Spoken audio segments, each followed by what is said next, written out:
इस video tutorial में हम ब्लेज़र का एप्लीकेशन स्टार्ट से बनाएंगे, यानी स्क्रैच से। इसका ये फ़ायदा होगा कि हमारा जो ब्लेज़र ऐप है वो हमें बिल्कुल अच्छी तरीके से समझ में आएगा कि कैसे उसकी फाइल्स एंड फोल्डर्स जो होते हैं वो कैसे आपस में काम करते हैं। तो ये अप्रोच बहुत पसंद आएगा आपको।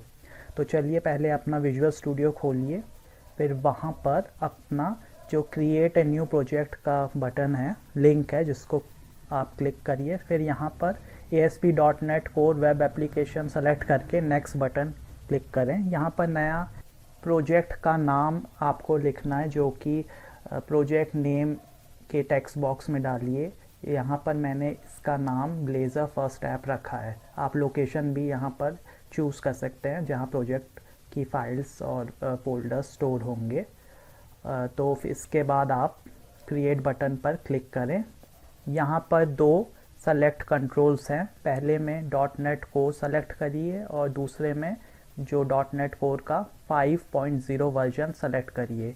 फिर आप नीचे जो देख रहे हैं यहाँ पर ASP.NET कोर जो टेम्पलेट है एम्प्टी वाला, वो सेलेक्ट करिए और क्रिएट बटन पर क्लिक करिए।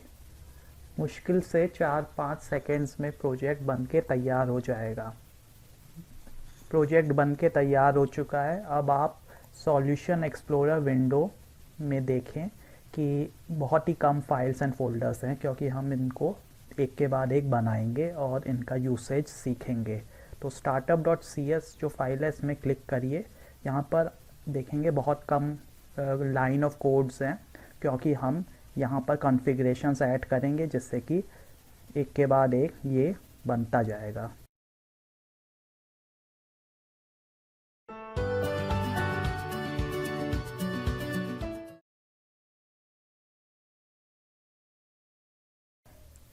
अब हम ब्लेज़र सर्वर का कॉन्फ़िगरेशन करेंगे। तो startup.cs क्लास के अंदर सबसे पहले आप सर्विसेज और मिडिलवेयर को डालिए कॉन्फ़िगर सर्विसेज मेथड में। स्टार्ट करिए services dot add razor pages, क्योंकि ब्लेज़र को जो होता है रेज़र पेजेस का सपोर्ट चाहिए रहता है रन करने के लिए। दूसरा मेथड ऐड करिए services dot add server side blazer. ये चीज़ अपना जो है सर्वर साइड ब्लेज़र सर्विसेज जो होती हैं उनको ऐड कर देगा ऐप में। तो इसके बाद कॉन्फ़िगर मेथड के अंदर कुछ नेसेसरी ASP.NET कोर की कॉन्फ़िगरेशंस आप करिए, जैसा कि मैं कर रहा हूँ। इसका लिंक आपको डिस्क्रिप्शन में मिल जाएगा, तो वहाँ क्लिक करके ये पूरा कोड आप अपने प्रोजेक्ट में कॉपी पेस्ट कर सकते हैं। तो लिंक को ज़रूर देख लीजिए डिस्क्रिप्शन बॉक्स पर। अब app.use endpoints जो मेथड है लास्ट में दिया गया, यहाँ पर आप डालिए endpoints.map blazor hub मेथड। ये मेथड क्या करेगा, इंटीग्रेट्स जो एंडपॉइंट राउटिंग ऑफ ASP.NET है उसको इंटीग्रेट कर देगा ब्लेज़र ऐप में। और दूसरा काम ये है कि सिग्नल आर्थ जो परसिस्टेंट HTTP कनेक्शन ऐप के साथ बनाए रखता है उसको रन करने के लिए ज़रूरी होता है। तो इन मेथड से दोनों काम आपके हो जाएंगे।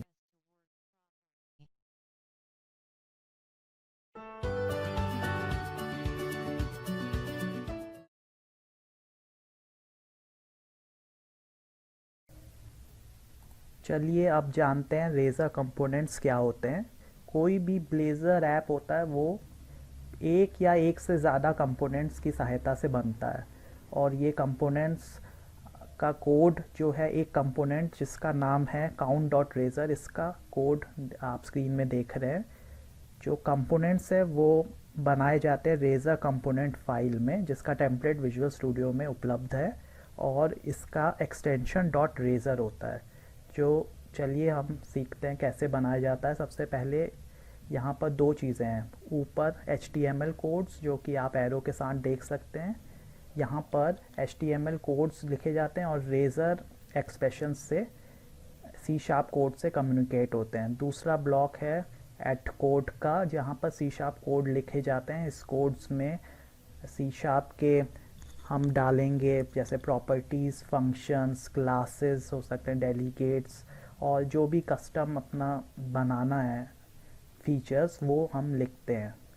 अब कुछ इम्पॉर्टेंट रेज़र कंपोनेंट्स देख सकते हैं, वो है underscore imports dot razor, app dot razor और रूटर।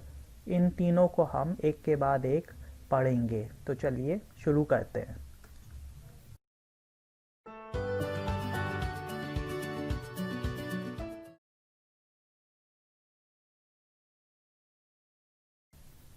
चलिए अब जानते हैं ब्लेज़र इंपोर्ट्स फाइल, जिसका नाम होता है अंडरस्कोर imports डॉट रेज़र। इसका काम क्या होता है?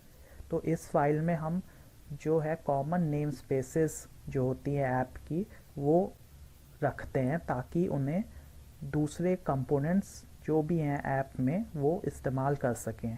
अगर इसको हम यहाँ पर कॉमन नेम स्पेसेस नहीं रखेंगे तो अगले जितने भी कंपोनेंट्स हैं वहाँ पर इनको एक के बाद एक फिर से इंपोर्ट करना पड़ेगा।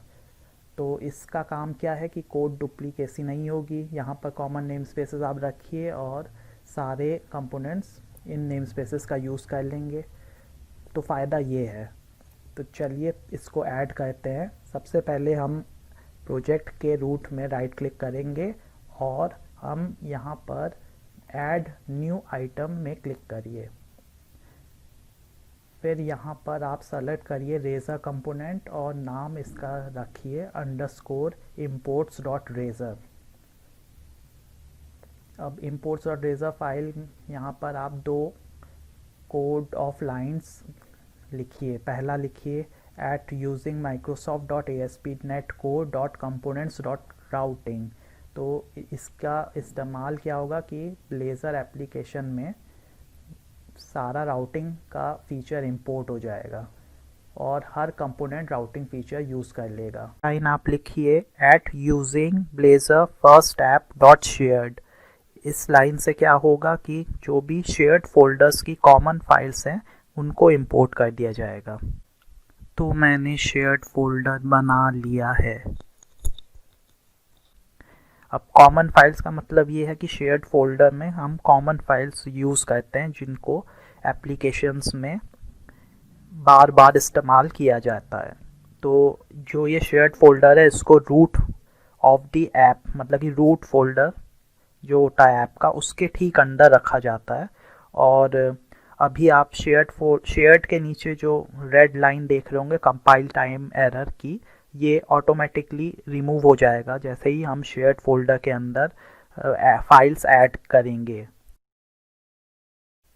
imports डॉट रेज़र में जो भी डायरेक्टरीज लिखे जाएंगे वो सारे उन रेज़र कंपोनेंट्स जो कि imports डॉट रेज़र फाइल की डायरेक्टरी में है या उनकी सब डायरेक्टरी में है, उन सब में imports ऑटोमेटिकली हो जाएंगे।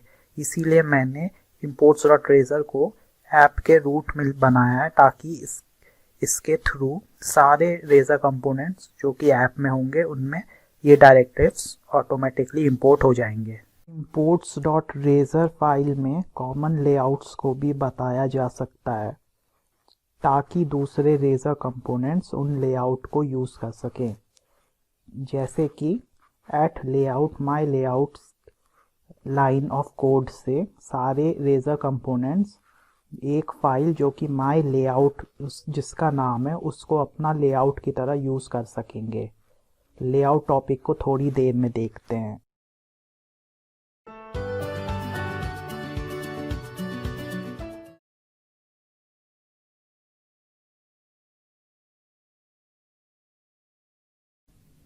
App dot Razor file browser की राउटर कंपोनेंट है। इसका काम होता है कि जब भी ब्राउज़र पर URL यूज़र चेंज करता है तब ऐप डॉट रेज़र उस URL को टारगेट करने वाला रेज़र कंपोनेंट को कॉल करके ब्राउज़र पर दिखा देता है। चलिए ऐप डॉट रेज़र फाइल को ऐप के रूट फोल्डर में ऐड कर लीजिए। डिफ़ॉल्ट कोड को डिलीट कर लीजिए। सबसे पहले राउटर नोड को ऐड करें। इस नोड में ऐप असेंबली एट्रीब्यूट ऐड करिए और इसकी वैल्यू टाइप ऑफ startup.assembly डालें। स्टार्टअप डॉट असेंबली ऐप की करंट असेंबली है और 90% ऐप्स में सेम रहेगी। इसके बाद नोड को बंद करें। राउटर नोड के अंदर हम फाउंड और नॉट फाउंड सेक्शंस डालेंगे। सबसे पहले फाउंड सेक्शन लिखें। इस नोड में हम उन कंटेंट्स को लिखेंगे जो ब्राउज़र पर तब डिस्प्ले होंगे जब यूआरएल का मैच मिल जाएगा। सबसे पहले फाउंड नोड ऐड करें और कॉन्टेक्स्ट एट्रीब्यूट में रूट डेटा स्पेसिफाई कर दीजिए। अब इसके अंदर हम रूट व्यू नोड ऐड करिए और इसकी रूट डेटा एट्रीब्यूट को at route data value specify करें और डिफ़ॉल्ट लेआउट जो कि एट्रीब्यूट है इसकी वैल्यू ऐड करें टाइप ऑफ मेन लेआउट। इस कोड का मतलब यह है कि रूट व्यू मैचिंग कंटेंट्स को डिफ़ॉल्ट लेआउट के अंदर दिखाएगा और डिफ़ॉल्ट लेआउट की वैल्यू मेन लेआउट पहले से मैंने स्पेसिफाई कर दी है। डिफ़ॉल्ट लेआउट का मतलब उन लेआउट्स को जैसे हेडर और फुटर है जो कि बार बार इस्तेमाल होते हैं उनको एक कॉमन एरिया में रखा जाता है। इसका ये फ़ायदा है। अब नॉट फाउंड सेक्शन ऐड करें। यहाँ वो कंटेंट्स लिखें जो तब डिस्प्ले होंगे जब यूआरएल का कोई मैच नहीं होगा। लेआउट व्यू नोड ऐड करें। अब लेआउट एट्रीब्यूट को type of main layout specify करिए। मेन लेआउट वही पुराना वाला लेआउट है, यहाँ पर आप दूसरा लेआउट को भी यूज़ कर सकते हैं और इसके अंदर सॉरी मैसेज टाइप कर दीजिए।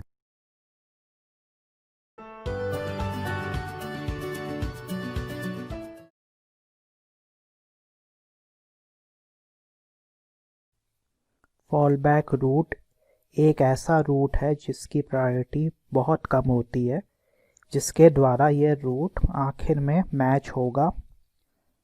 फॉलबैक रूट एक रेजर पेज जिसका नाम _host.cshtml है उसे कॉल करता है। इसका फ़ायदा ये है कि अब हम अपने ब्लेज़र ऐप में ASP.NET Core MVC ऐप और रेजर पेज ऐप को भी ऐड कर सकते हैं और इन सब के रूट्स बिना कोई प्रॉब्लम के चलेंगे।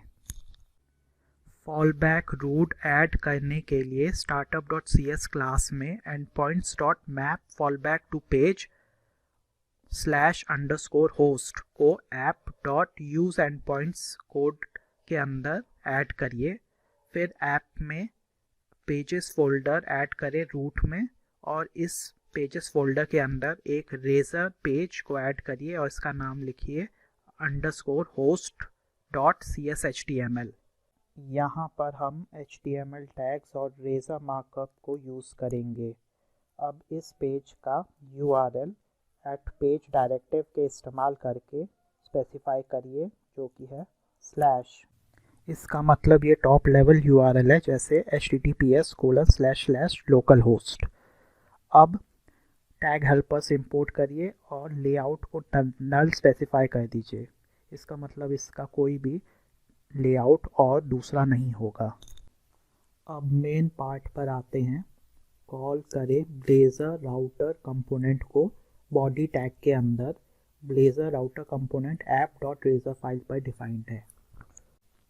टाइप करिए component type equal to type of Blazor first app dot app. तो app.razor जो है इस प्रकार से कॉल हो गया और रेंडर डैश मोड एट्रीब्यूट को सर्वर प्री रेंडर्ड टारगेट कर दीजिए। इसके कई प्रकार के रेंडर मोड हो सकते हैं, आप सर्वर प्री रेंडर्ड को ही यूज़ करिए। इसके बाद स्क्रिप्ट टैग ऐड करिए। Script src equal to _framework/blazor.server.js। server.js आपको ब्लेज़र server.js फाइल जो है ये सिग्नल आर के लिए यूज़ होती है। SignalR persistent connection Blazor का सर्वर से बनाए रखता है, उसके लिए ये यूज़ होती है। इस फाइल को ऐड करने की ज़रूरत नहीं है, बस इतना ही काफ़ी है।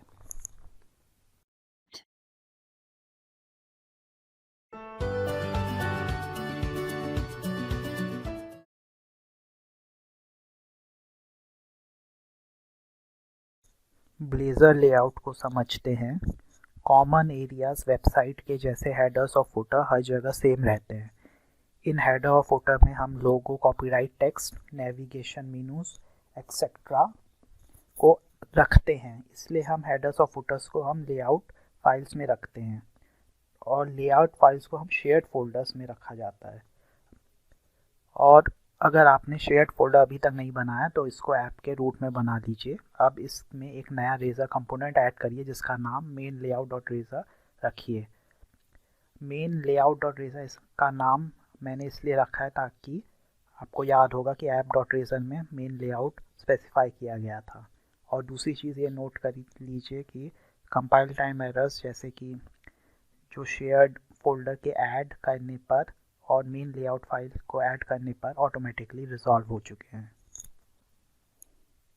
चलिए अब main layout dot Razor file में आते हैं। यहाँ पर सबसे पहले इनहेरिट करें लेआउट कंपोनेंट बेस को, उसके बाद हेडर और फुटर जो वेबसाइट के हैं वो बनाएं हेडर और फुटर टैग्स के द्वारा। अब हेडर के अंदर मैंने नेविगेशन लिंक्स कुछ डाले हैं। उसके बाद मैंने एट बॉडी डायरेक्टिव ऐड किया है। एट बॉडी डायरेक्टिव के बाद फुटर के अंदर कुछ कॉपीराइट टेक्स्ट डाल रहा हूँ। एट बॉडी का मतलब ये है कि यहाँ पर कोई और दूसरा जो भी कंपोनेंट होगा वो दिखाया जाएगा। जैसे कि प्रोडक्ट डॉट रेजर कंपोनेंट का यूआरएल अगर कॉल होता है तो प्रोडक्ट डॉट रेजर को हम एट बॉडी जहाँ पर है वहाँ पर डिस्प्ले करेगा। उसके ऊपर हेडर दिखेगा और उसके नीचे फुटर। कॉन्ग्रेचुलेशंस, आपने सीख लिया है कि कैसे एक ऐप का सेटअप ब्लेज़र में किया जा सकता है स्टार्ट से एंड तक। इसको हम एक डायग्राम से समझते हैं। जब कोई भी ब्लेज़र कंपोनेंट को ब्राउज़र कॉल करता है तब फॉलबैक रूट सबसे पहले कॉल होता है। यहाँ पर आप जानते हैं कि हमने HTML टैग्स जैसे HTML doc type, head, body tags use करे थे। उसके बाद host dot CSHTML app dot Razor component को कॉल करता है जहाँ से main layout dot Razor component call होता है। Main layout dot Razor component में हेडर और फुटर हमने बनाए थे। इस प्रकार से वेबसाइट का हेडर और फुटर सेक्शन तैयार हो चुका है। अब हेडर और फुटर सेक्शन के अंदर कंपोनेंट का जो कोड है वो दिखाई देगा। कंपोनेंट का मतलब कंपोनेंट का जो भी HTML है वो दिखाई देगा।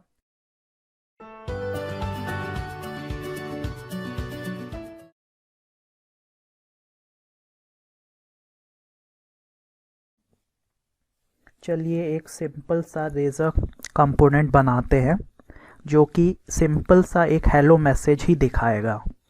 तो पेजेस फोल्डर में राइट क्लिक करिए और रेजर कंपोनेंट सेलेक्ट करिए और इस रेजर कंपोनेंट का नाम index.razor रखिए। अब एट पेज डायरेक्टिव्स यूज़ करके इसका URL डिफाइन करिए जो कि है स्लैश, मतलब कि टॉप लेवल URL। उसके बाद H1 टैग के अंदर हेलो डालिए और इसके बाद एक पैराग्राफ टैग बनाइए। उसके अंदर लिखिए welcome to your new app. चलिए अब ऐप को रन करके देखते हैं। तो विजुअल स्टूडियो में आप रन बटन दबा दीजिए। देखिए ऐप रन हो चुका है और बिल्ड हो रहा है। देखिए अब ओपन हो चुका है और परफेक्टली चल रहा है। एक से ज़्यादा URL भी हो सकता है एक रेजर कंपोनेंट के, जैसे कि एट पेज स्लैश वेलकम डाल के एक नया URL और दिया जा सकता है। अब ऐप को रन करिए और URL में स्लैश वेलकम डाल के एंटर प्रेस करिए। देखिए पेज वही खुल चुका है, मतलब इसके 2 URL सेट हो चुके हैं। इस पेज का डिज़ाइन बेसिक है। अब हम इसका डिज़ाइन बहुत अच्छा बनाएंगे बूटस्ट्रैप के थ्रू। इस टॉपिक को आगे देखते हैं।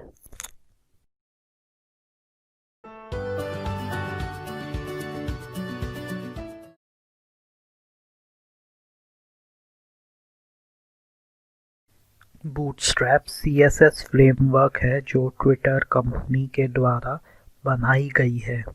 इसके इस्तेमाल से बहुत ही बढ़िया वेब डिज़ाइंस बनाए जा सकते हैं।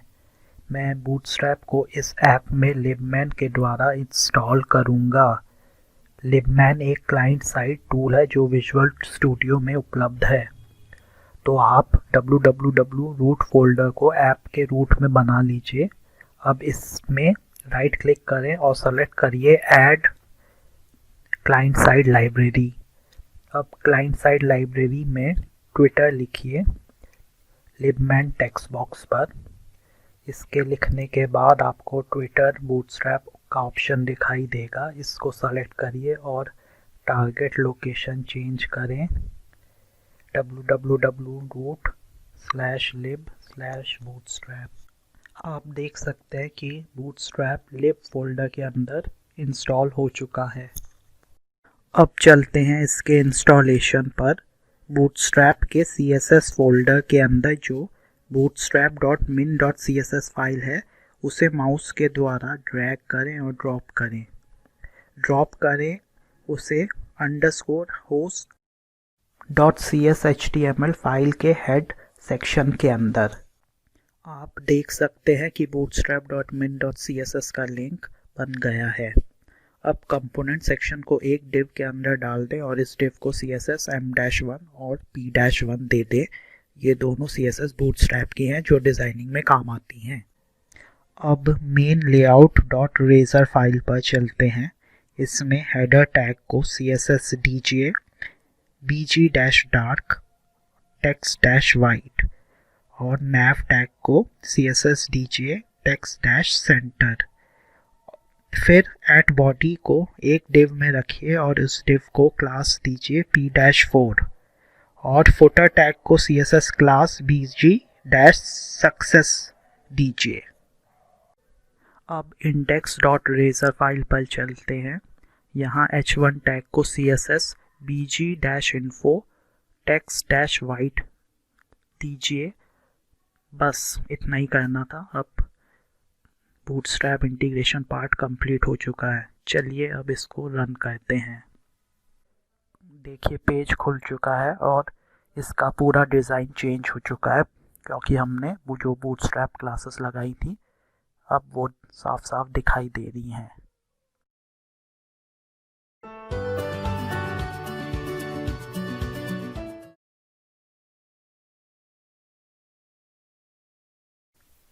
अब तक हमने सिंपल कंपोनेंट्स ही बनाए हैं जो एक टेक्स्ट ही ब्राउज़र पर शो करते हैं। चलिए हम एक एडवांस्ड ब्लेज़र कंपोनेंट बनाते हैं। इस ब्लेज़र कंपोनेंट में यूज़र्स से इंटरैक्ट भी कर सकेंगे इवेंट हैंडलिंग के द्वारा। इसलिए आप _imports.razor फाइल में इंपोर्ट करें at using microsoft.aspnetcore.components.web। इसका लिंक ज़रूर देख लीजिए डिस्क्रिप्शन में। जो लिंक है वहाँ पर पूरा कोड आप कॉपी पेस्ट कर सकते हैं। चलिए अब index.razor फाइल में जाइए और ऐड करें HTML टेबल जो 2 कॉलम्स नेम और सिटी कंटेन करता है।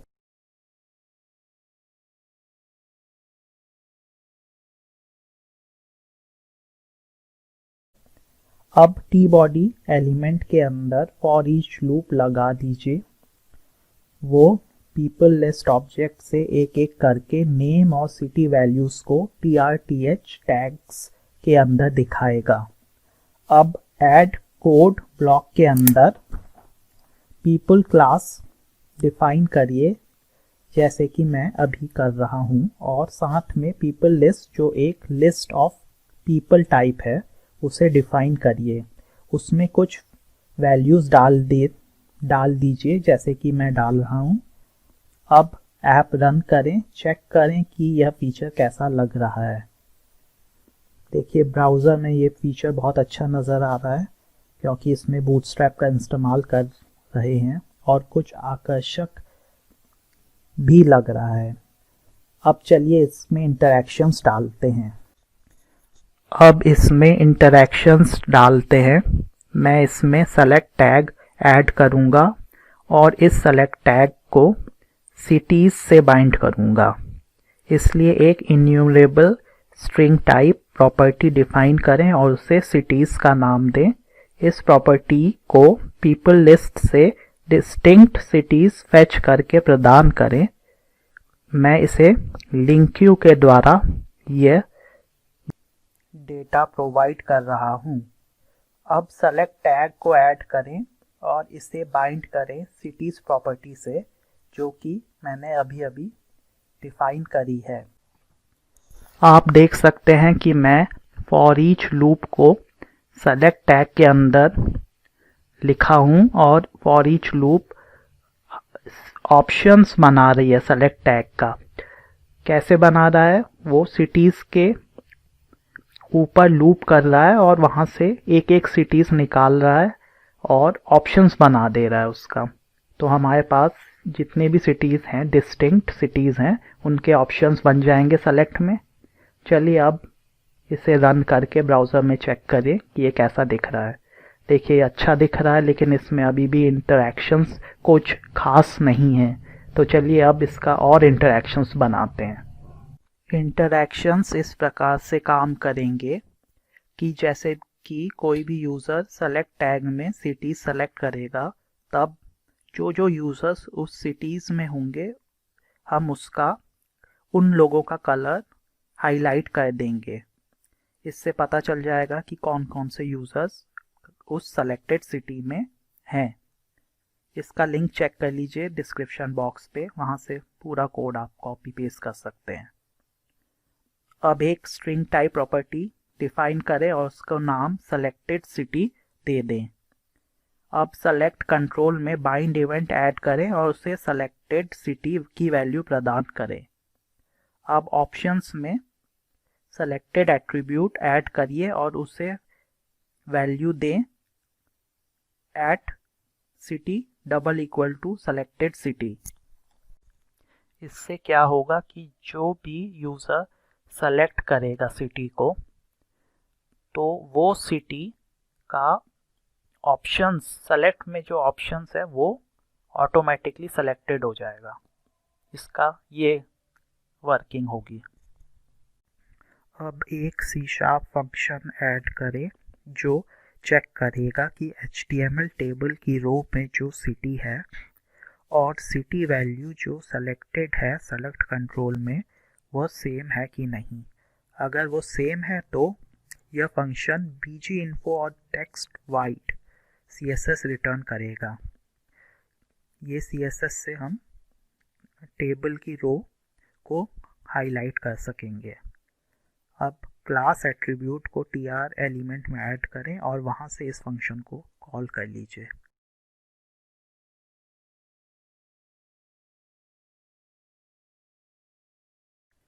चलिए ऐप रन करें और चेक करें।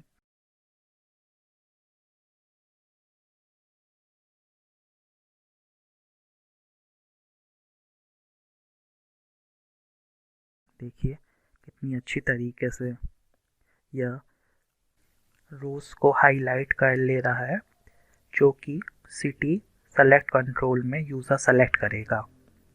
तो चलिए ये एडवांस ब्लेज़र कंपोनेंट पूरी तरीके से बन चुका है और इसका अगर कोड आपको चाहिए तो डिस्क्रिप्शन बॉक्स के लिंक में जाकर वहाँ से कोड कॉपी कर लीजिए। तो ये ब्लेज़र ट्यूटोरियल अगर आपको पसंद आया है तो इस वीडियो को लाइक दीजिए और चैनल सब्सक्राइब कर लीजिए, क्योंकि हम ब्लेज़र का पूरी सीरीज़ बनाएंगे और YouTube में उसे फ्री में डालेंगे और आप एक सक्सेसफुल ब्लेज़र डेवलपर बन जाइए। तो इस वीडियो को देखने के लिए धन्यवाद।